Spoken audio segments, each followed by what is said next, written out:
আচ্ছা বলুন তো, 3 অক্ষরের দেশ পেট কাটলে খায় বেশ, এটা কি হবে?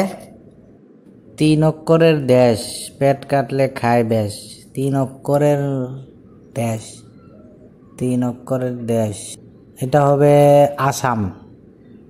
আসাম বাদ দিলে হবে হচ্ছে আম। তার মানে আসাম তো একটা রাজ্যের নাম, মাঝখানে তোর বাদ দিলে আম। আমটা সবাই খায়। আচ্ছা ভাই, এবার বলেন তো, এমন কি জিনিস আছে যে নিজের কাছে থাকলে ভালো, পরের কাছ থেকে পাইলে মুখ কালো হয়ে যায়? মানে এমন জিনিস যা আমার কাছে থাকলে ভালো, কিন্তু অন্যের কাছ থেকে পাইলে আমার মুখ কালো হয়ে যায়। এটা অন্যের কাছ থেকে পাইলে তো আরও ভালো হওয়ার কথা, অন্যের কাছ থেকে পাইলে মুখ কালো হওয়ার কথা।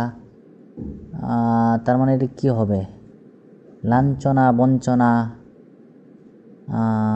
লজ্জা বা লাঞ্ছনা বঞ্চনা হবে।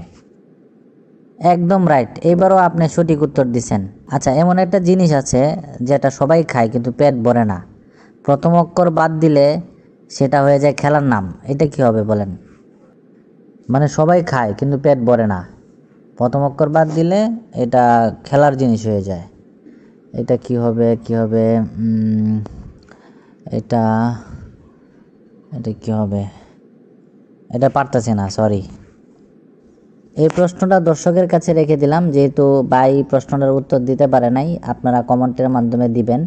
সব মানুষই খায় কিন্তু পেট ভরে না, প্রথম অক্ষর বাদ দিলে খেলার নাম হয়ে যায়। উত্তরটা আশা করি সবাই কমেন্টের মাধ্যমে জানাবেন।